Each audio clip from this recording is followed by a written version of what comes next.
দিল্লিতে ৩ ধাক্কা, বিদ্যুৎ, দুধ ও ডিজেলের দাম বাড়ায় অতিরিক্ত খরচ করতে হবে দিল্লির জনতাকে। দিল্লিতে বিদ্যুৎ ছাঁটাইয়ের সম্ভাবনা নিয়ে চলছে জোর চাপানুতোর। যদিও এই খবরকে ভিত্তিহীন বলে উড়িয়ে দিলেন মুখ্যমন্ত্রী অরবিন্দ কেজরিওয়াল। তিনি জানিয়েছেন, এরকম কোনো আশঙ্কা নেই। বিদ্যুৎ সংস্থাগুলি মানুষের মধ্যে আতঙ্ক ছড়ানোর চেষ্টা করছে।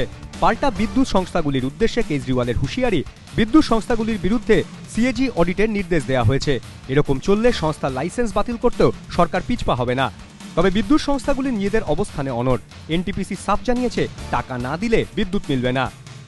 डीआरसी ने फ्यूल सरचार्ज बढ़ाया है। डीआरसी कम्प्लीटली इंडिपेंडेंट, हमें भी अभी मीडिया से पता चला कि দিল্লিতে দ্বিতীয় ধাক্কা দুধে।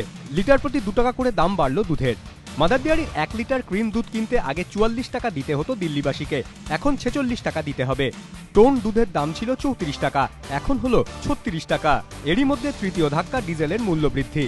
লিটার পিছু 50 পয়সা করে দাম বাড়ায় এবার থেকে দিল্লিবাসীকে 1 লিটার ডিজেল কিনতে খরচ করতে হবে 54 টাকা 91 পয়সা। কলকাতায় ডিজেলের দাম হলো লিটার প্রতি 59 টাকা 50 পয়সা। মুম্বাইয়ে 63 টাকা 23 পয়সা। চেন্নাইয়ে দিতে হবে 58 টাকা 56 পয়সা।